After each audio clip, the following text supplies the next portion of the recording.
morning, everybody. This is Josh Ezell, Break the Real Estate. Hope you're having a fantastic week. Today's tidbit is about speed to lead. It's mind-blowing how people look online today for their new home. Most people start looking online months before they're actually ready to make their purchase. The numbers today are over 90%, I think it's actually 98% of people start looking online for their home.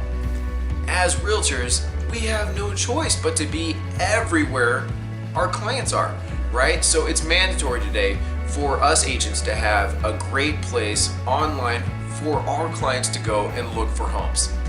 As much as portals are awesome, people want the freedom to do their own searching.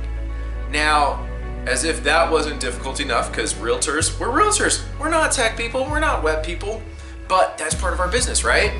Now, to compound it, you also have to deal with the attention-grabbing factors.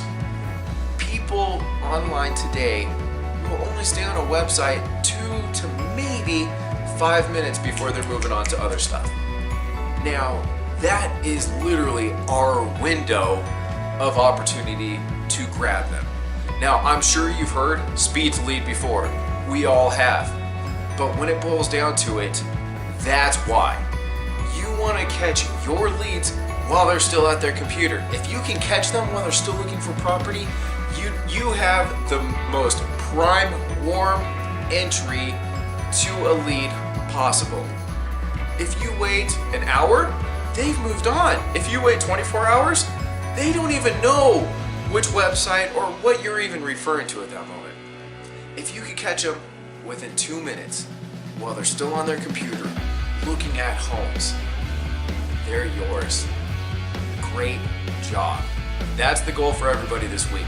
Every single lead you have, try to get to them within 2 minutes. And if you don't have an awesome website, there's lots of them out there. Give me a call. I'll gladly share a few with you. Have an awesome day, guys. Oh, good morning, everybody. My eyes are like teary from laughter.